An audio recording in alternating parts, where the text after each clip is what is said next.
Hello, welcome back to my session. Now, let's just have a brush up on our sum if, count if, and the average if function. So, this is another breakdown on the sum if function, the average if function, and the count if function.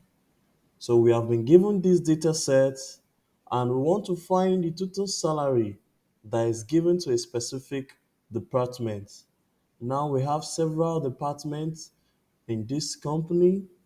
We have the department from the ADC down to the IT, marketing, and sales department.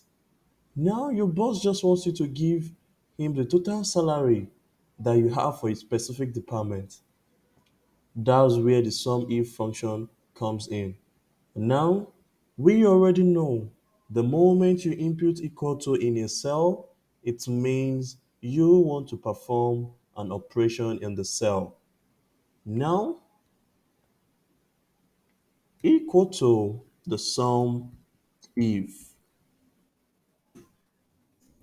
What Excel is asking you is the range.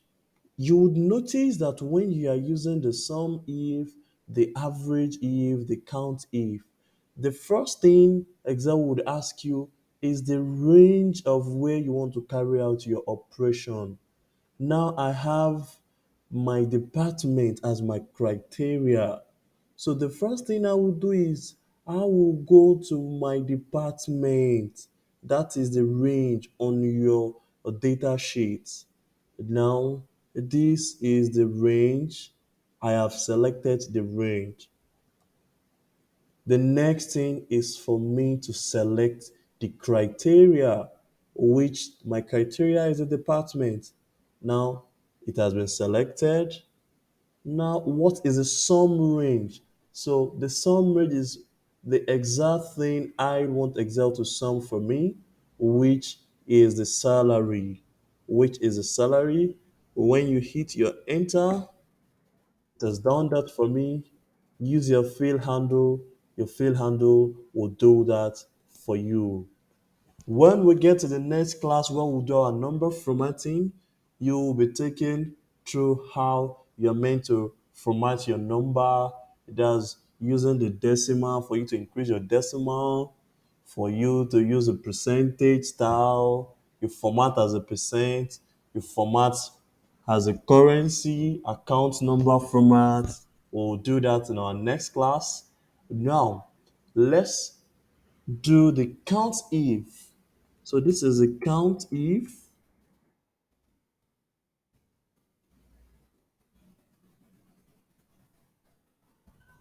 Excel is asking you, what do you want to count? Where is the range of what you want to count?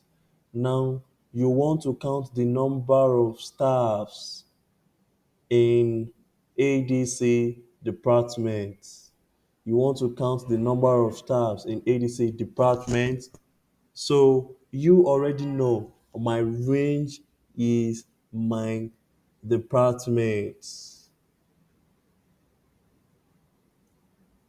The criteria is what? The criteria is your department, then you hit your enter. So you already know that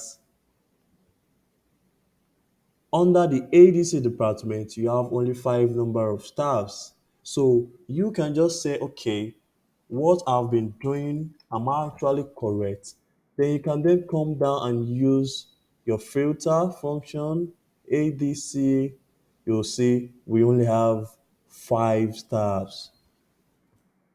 Now let's do the average salary that an ADC staff and ADC department staff would collect. Averagely, let's use our average if function. This is the average if. First thing is what? Is the range. So you go to your department. This is the range. You hit your comma. The next is the criteria, which is the ADC. You hit your comma. The next is the average salary. Then hit your enter. You use your fill handle will fill it down for you. You would see that average if, sum if, count if, the function is very easy to use. Thank you.